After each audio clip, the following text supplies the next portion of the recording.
Alright, so we continue our weekend retreat with Ishanath, Jesus Christ, and Maranatha, who was Jesus' guru. And Jare's question about Maranatha's picture, how I got it. Yesterday I said that, well, I will repeat part of what I said yesterday.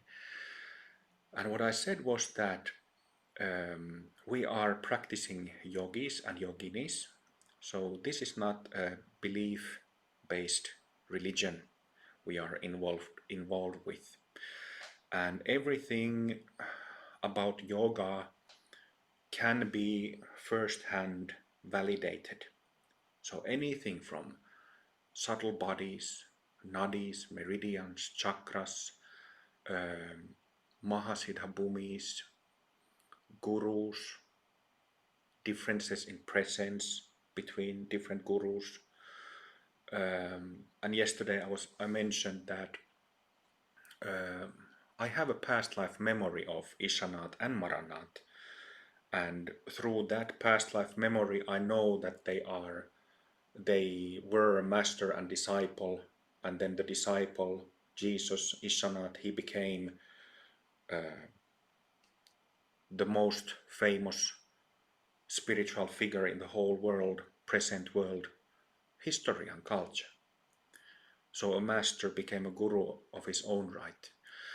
But on top of that, I very rarely, extremely rarely actually, have a book in front of me and read something biographical about different masters, or use a book to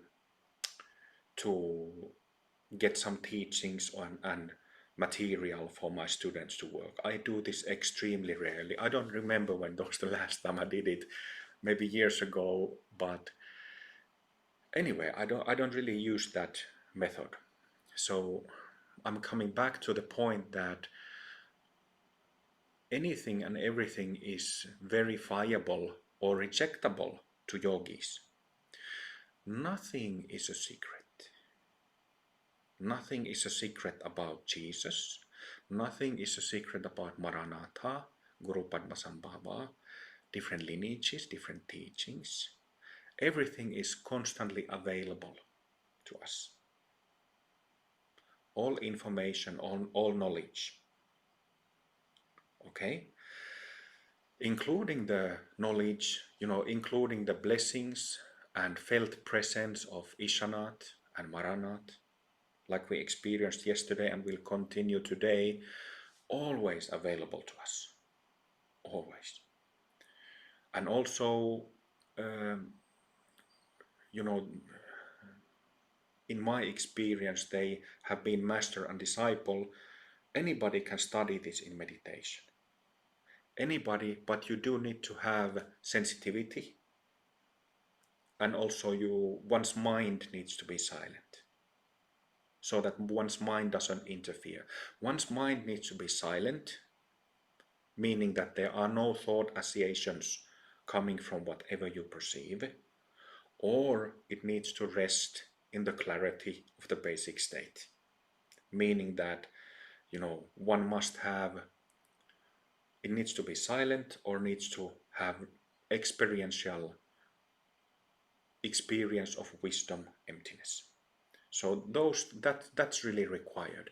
There's lots of people, as you know, in history, lots of people at present who don't really have meditative skills, but when they sit down or start praying, they might see something or get some messages. But because they don't understand that their own mind can interfere, they misinterpret and then might make often some dumb mistakes, samsaric mistakes coming from their own ego, believing that it's God or Jesus or some saint giving something. So everything is all the time available to us. Nothing is a secret, but those things we need to know. And this is something that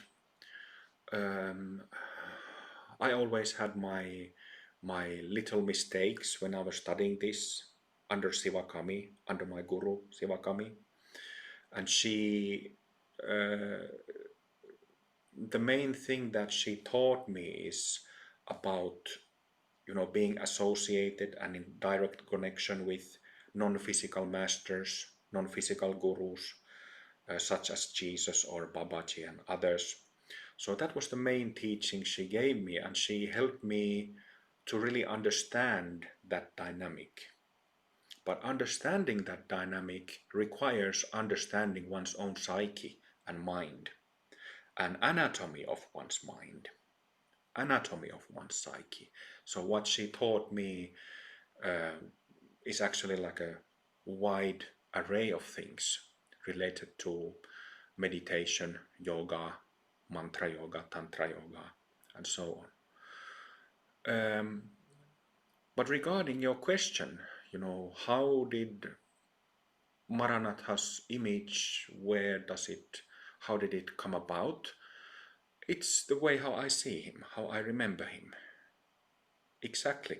And I've had this problem for years that I wanted to have paintings of different masters who I've studied with over the years and who, come to me so many times since I was a little boy.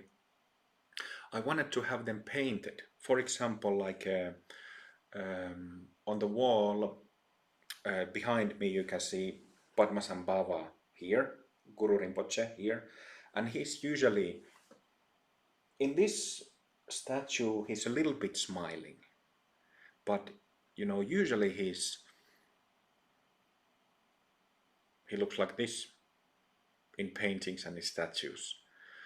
And I do know perfectly that there are moments when he is very firm and very wrathful, but there are also moments when he's incredibly joyful and just bubbling joy.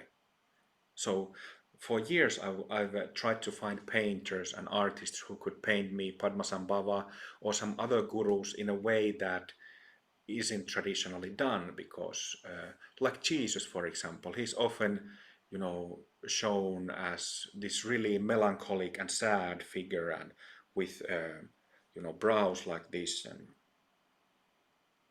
something like this, but I don't know him at all like that. So the picture of Ishanath that I've liked a lot, almost 15 years or more actually, it's an image that I happened to, a friend of mine had it, with a blue robe and then with a golden halo and blue background.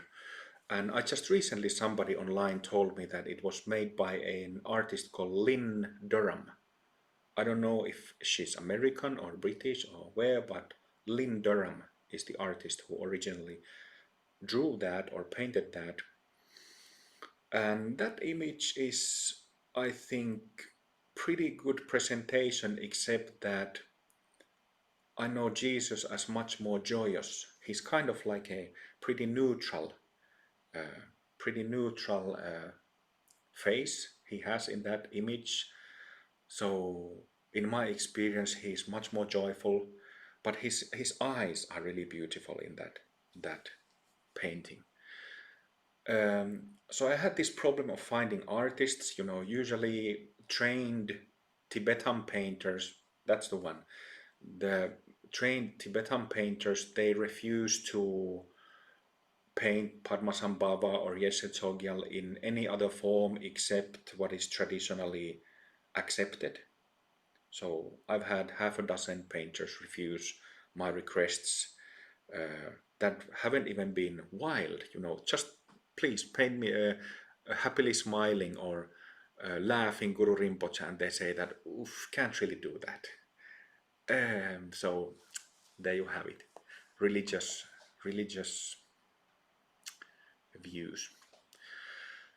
But then, just a few weeks ago, I was asking in Facebook that is there somebody among my friends who could use AI artificial intelligence to try to generate some of these images according to my definitions, my instructions.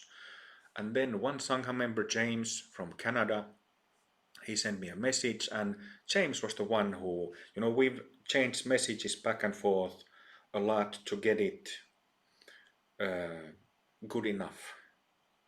And I've only used images so far that I have personally approved that this is good to go. So that's how. But it's coming from my past life memories, how both of them looked.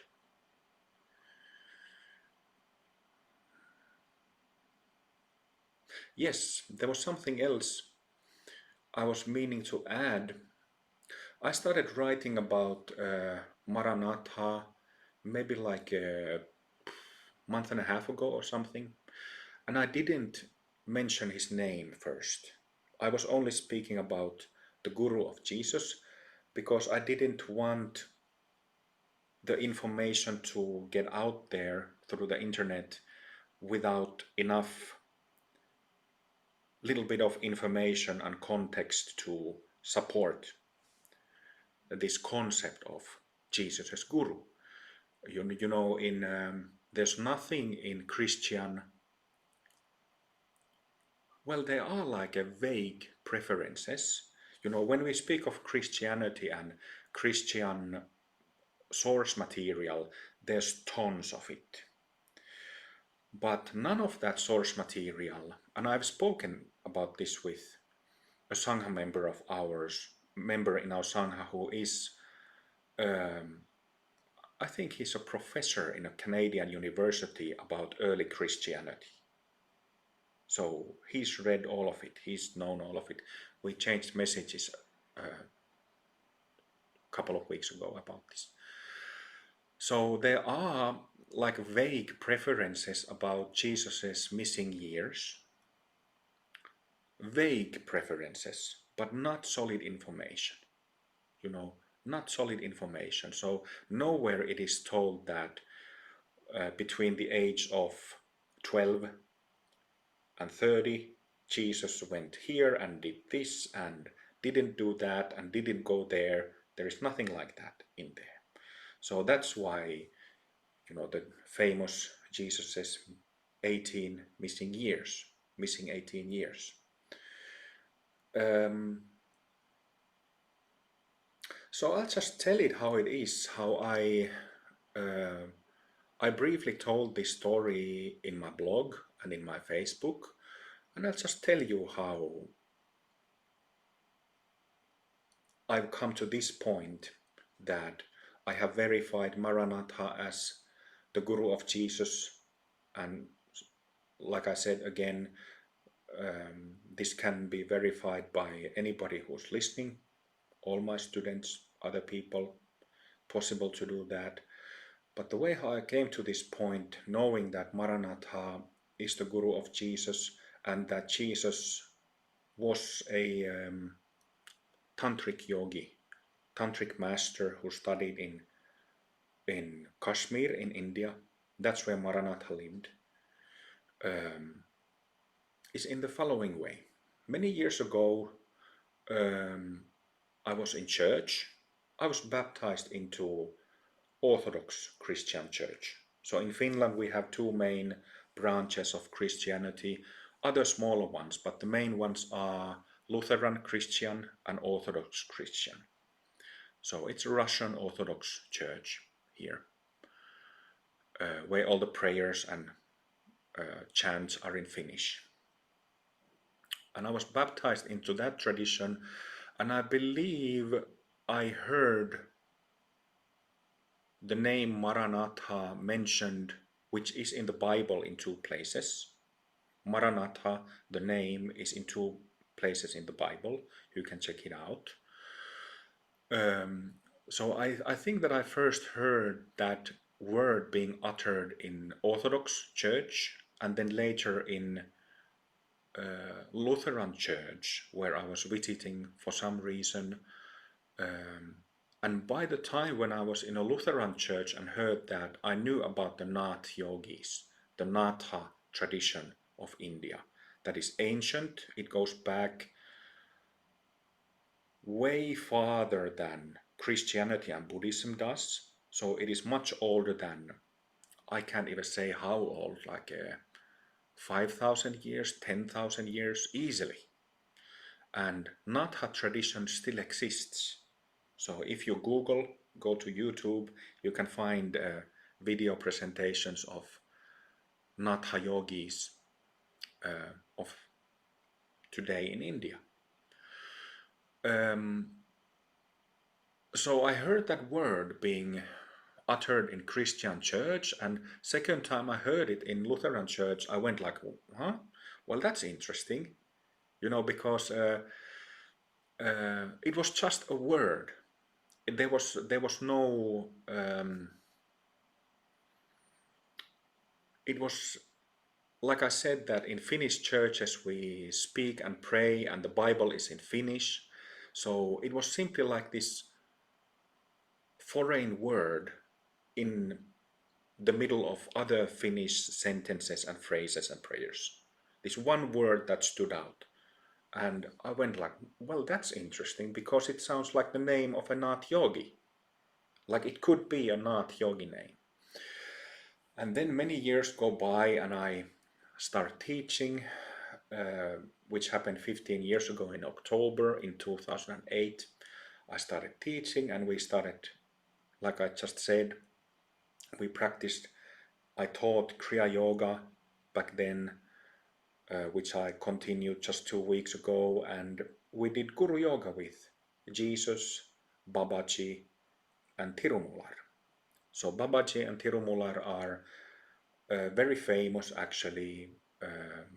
Babaji through Autobiography of a Yogi, and Tirumular is a bit less known in the world because nobody has written like a book of him, but he's this extremely famous and influential southern Indian yogi master, especially in the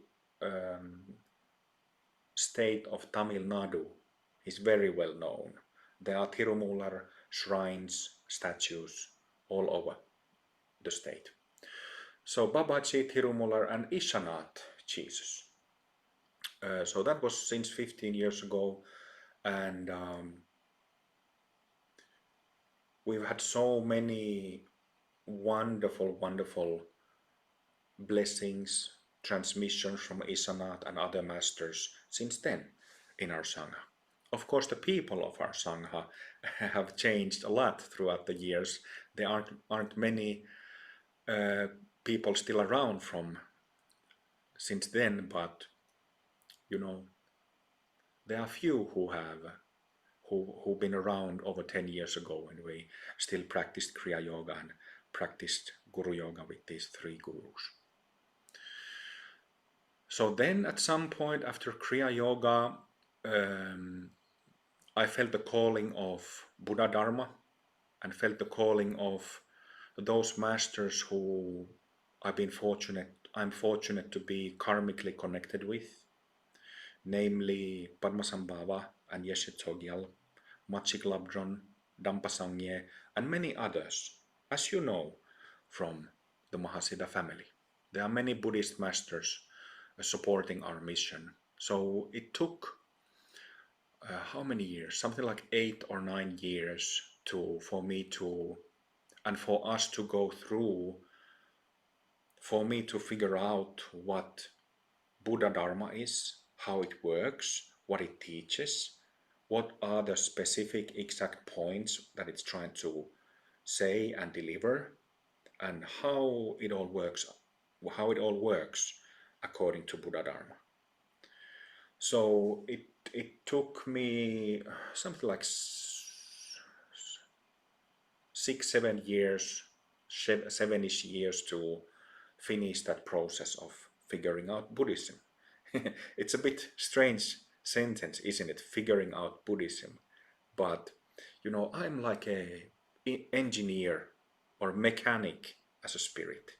I'm not a poet. I'm not like I have my romantic side, but as a teacher, I'm not a romantic, you know. Um, so I'm kind of like an engineer type, mechanic type person, which is why I often speak about yogic or meditative engineering, which means that, we can look into things and study things and then make sense of things. This is the main thing what engineers and mechanics do. And I was professionally trained in audio engineering. I'm a trained musician and trained music producer. So I've worked with all kinds of music technological gadgets and things, and had to figure out how those things work. So I've been merely applying what I learned from that music training into yoga, with the help of Sivakami, with the help of Terayama Roshi, who were my main teachers, and with the help of a large number of friends and other teachers. So I've been studying. It's not an understatement if I say that I've been around everywhere, studying everything, figuring out everything. But it took me those 7 or 8 years to figure out Buddhist Tantra, and as you know, this has also led to immense fruits in the Sangha. So we have so many students, individuals who have realized the full scope of emptiness, the wisdom side of enlightenment, which is wonderful. And then myself, I perfected my 10th Bhumi on my 42nd birthday on the 15th of March 2001. And since then, it has been 2.5 years of figuring out what light body is, what rainbow body is,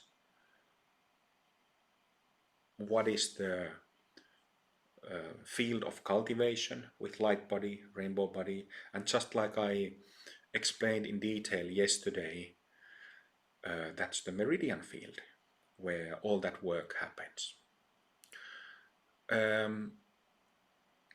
So I've received a bunch of practices from my gurus for that purpose, a number of empowerments for it, and myself being a teacher, I have passed many of these practices to my students.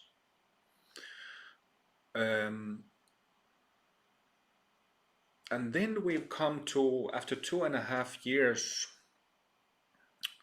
to about 2 years of this work, mainly with Hindu gurus and Hindu practices, we've come to this point.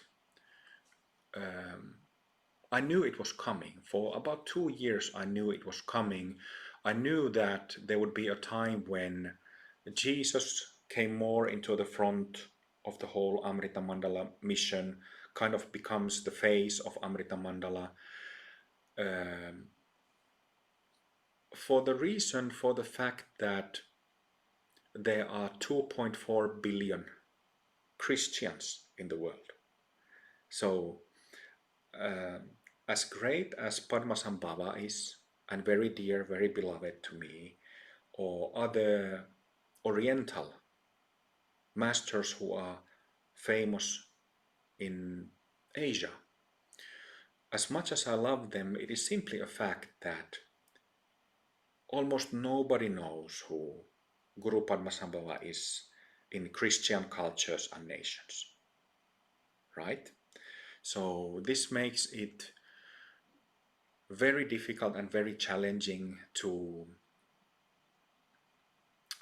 get the message of reality and get the teachings of enlightenment that actually, yogic teachings that actually help people to awaken and further awaken and finally become enlightened. So it is very difficult to accomplish that work and make that work spread if the face of the mission is somebody who people don't know.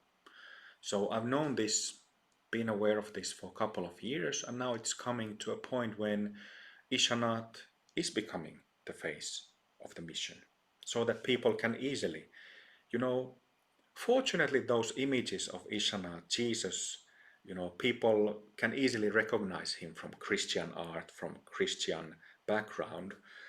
So even though he's looking very sad and very melancholic in many images, still when people see that the image that you, Jari, just showed, uh, people recognize him. So this is a major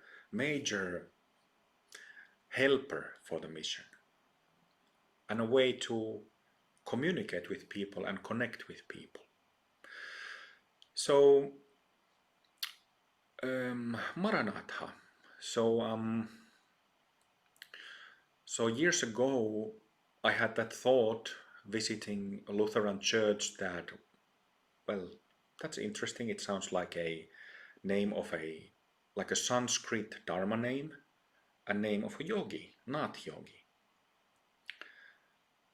And by the way, the word Maranatha, exactly how I write it, it is written exactly like that in two places in the Bible.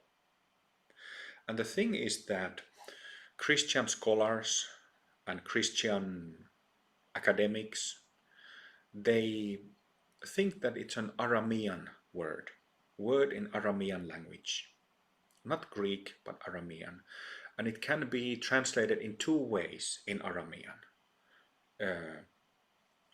I believe I might be a little wrong, but I think it's either Maranatha or Maranatha, and the meaning is something like a Lord or God come to me.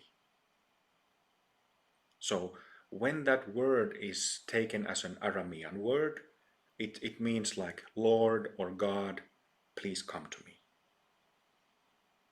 Okay. I was visiting Lapland early July, kind of on a holiday there. It's irrelevant where I was. There's no magic or mystique in reference to the place, but I was on a holiday, so I wasn't working, and I had been resting there, sleeping a lot for 1 or 2 days, and then it was one afternoon, and I was sipping coffee, my afternoon coffee, enjoying it, and we started talking about Ishanath with my spouse, Kaisa. And as we were having that coffee, and this has happened countless times before, this happens to our Sangha members, when they're watching television or having tea with their friends or, reading a book at home, that they suddenly feel these immense blessings, just like a monsoon, like a hurricane of blessings pouring on them suddenly, without any prayers or mantras. This happens to our Sangha member, and to me personally has happened so many times over the years. It's just a way how the divine, how God, how gurus, how deities communicate with us, you know. So they are not some passive energy somewhere that we only connect when we sing mantras or do some practices. No, when basic awareness and its different embodiments in the form of gurus or archetypal deities, or if you pray to God, if you pray to Divine Mother, when you establish a connection, you are not the only one to sustain that connection. God comes to us, Divine Mother, Shakti comes to us, deities come to us, gurus come to us, because we are in connection. There is connection. And we have shown that we want to be in this connection. So it's two ways. And this is why, sometimes even when you're not thinking about it, it happens. Watching television, reading a book, having tea with friend, it comes spontaneously. That's how it should be, right? So I was having this discussion with her and speaking about Jesus when I felt like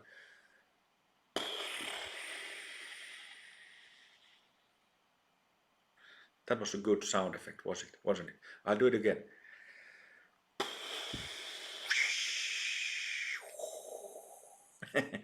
Just like you know, like suddenly sitting in a wind tunnel where the wind is in full force or hurricane or something.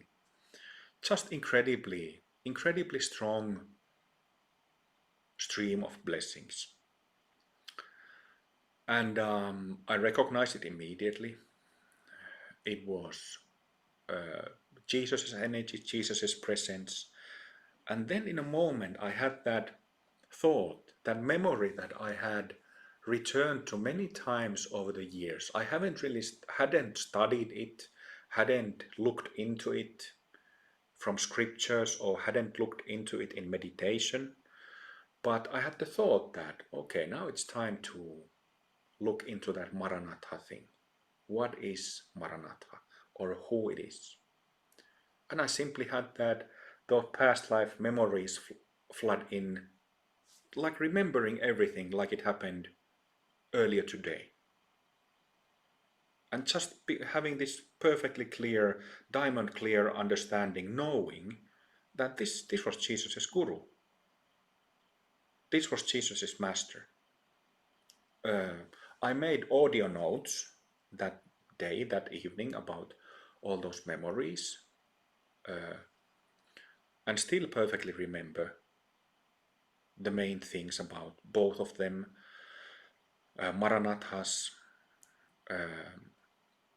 upbringing, his family, his path, how he was born as an avatara, meaning that he was born already fully enlightened. He's the only one who I know. There are probably others in the history of world who have been born similarly, but to my knowledge, he's the only one who was born bhumis and meridians already in intact condition. So he was like a perfect avatar. Avatara is a Sanskrit term which means like a descended into body, descended into body. So descended from heavens or descended from purity and taking physical form. Avatara. So Maranatha was born that way, and I wonder how much I should tell because I'm planning to write a book, and I've written 3, 4, 5 books, but I haven't gotten any book deals yet because uh, no publishing house has taken them, and I'm kind of looking for a way to financiate our missions activities and to buy a center for the mission and so on. So I wonder if I should tell all things and thus reveal main points of the whole book or not, joking a little bit. But I remember perfectly that he was a perfect avatar and he took rebirth voluntarily. Masters can. You can when you realize wisdom emptiness. That is enough for you to entirely decide whether you want to reincarnate or not. Okay? I, of course, vote for taking rebirths again and again because look at samsara, look at how things are in this world. So we need Buddhas and Bodhisattvas, masters here to bring the light and show the way for people. So he was born as a fully enlightened avatar, and he had, people knew that Maranatha's mother was a practitioner, and she knew the local Nath yogis in Kashmir. So in this way, the Nath yogis, masters of the local area, they already knew who was taking rebirth in their community. And he was a very small boy, just 4 years old, when he left his family and went to live with the yogis. And this was not like in Tibet where, lamas go and seek tulkus, because sometimes I think that usually it's pretty unhealthy. They are completely taken from their families and all that. But it wasn't like that. Maranatha, as a young boy, he wanted to go.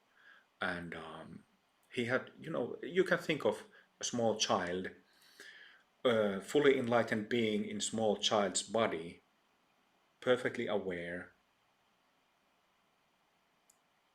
very unlike, a bit similar like a normal child, but also very different because it's perfectly enlightened being whose lights, whose memory hasn't been chopped when in the womb of the mother and when taking rebirth, when being born again. So he remembered everything, just in a new body. So when he was out of diapers, it was time for him to continue his journey, and he became a Nath himself. And from very early on, you know, he was regarded as master because he was, although in a child's body, he was perfectly realized, perfectly enlightened master.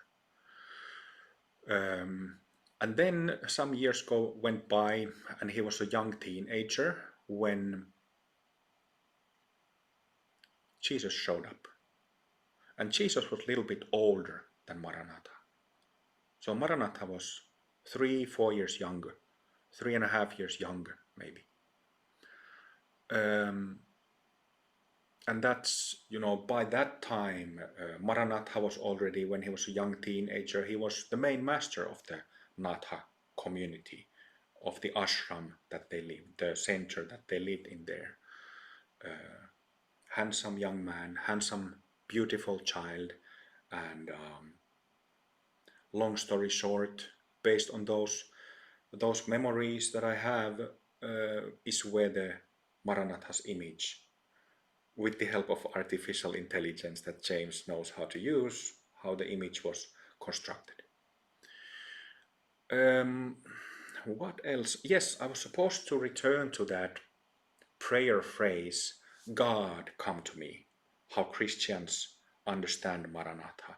If you do a YouTube search with Maranatha, you can find lots of Maranatha chants, even Christian communities and churches that carry the name Maranatha. But they think that it means that Lord come to me, which is fine, but in my experience, like I don't deny at all that it means something in Aramean and Christians use it as a prayer word. It's no problem to me at all. It's just that my experience and direct perception of that word means Maranatha, the master, who was Jesus' guru, who Jesus spent most part of the 18 missing years.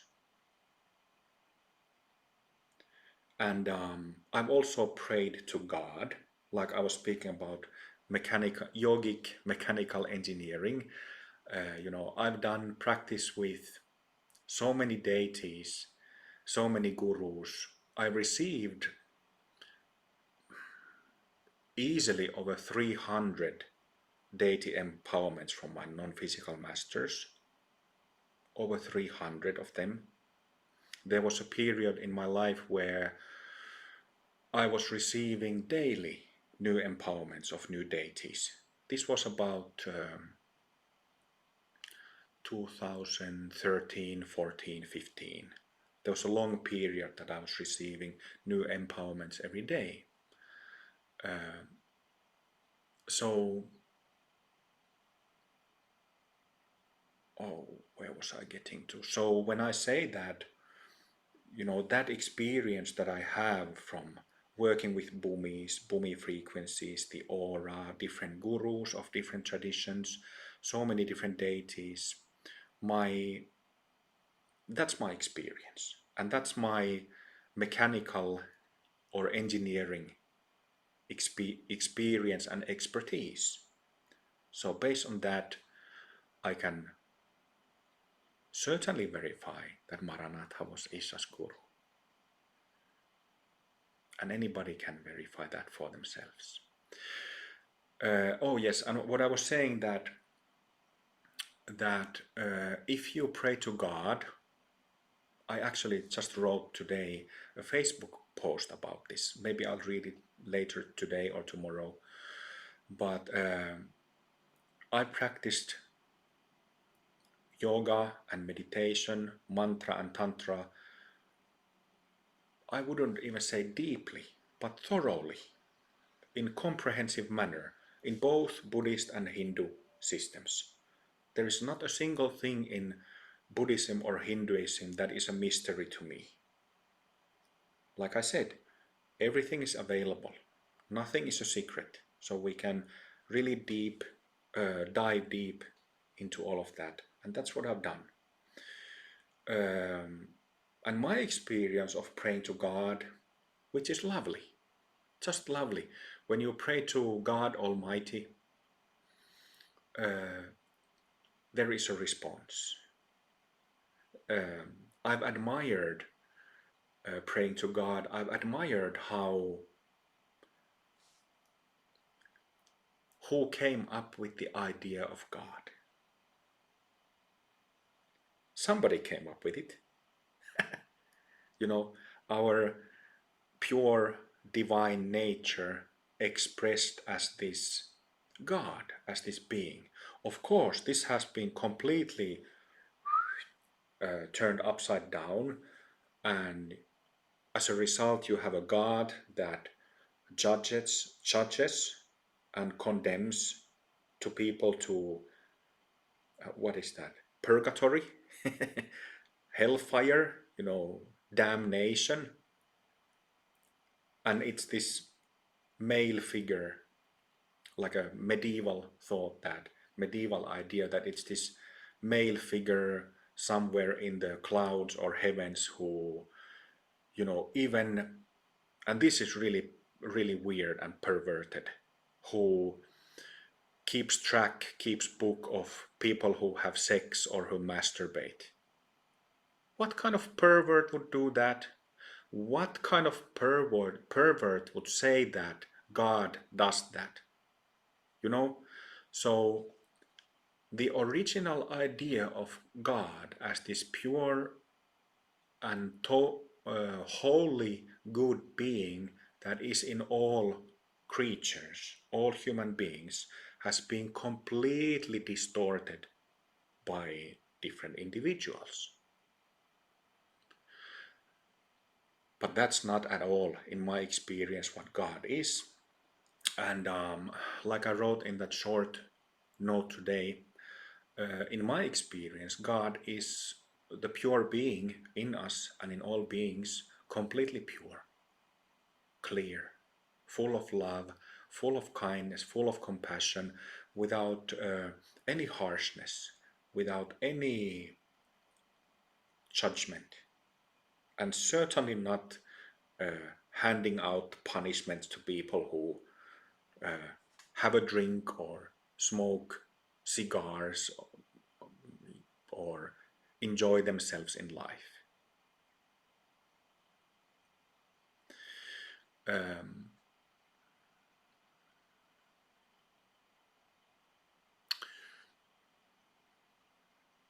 So yes, to wrap up, the point that I'm trying to make is that in my experience,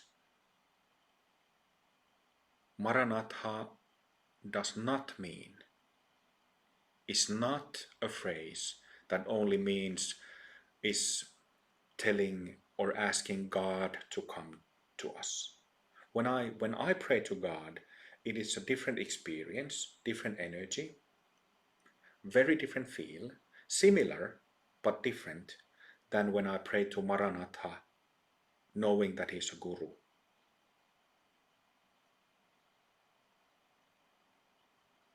So there I've used my yogic mechanical engineering skills, knowing how to differentiate energies and experiences, and thus making sense of it. So 100% Maranatha was and still is Jesus' guru, and that's how it is. My final word on the topic. And lovely, isn't it? I understand that some of you might have only had that one session yesterday with both Ishanath and Maranatha, but this weekend we will dive deep more into Guru Yoga with both of them, and also on autumn retreat in October and Christmas retreat around Christmas this year. So this is the main topic for all these retreats this autumn. Let's take about 15 minutes and continue at point 25. Okay? So let's take a little break. Thank you.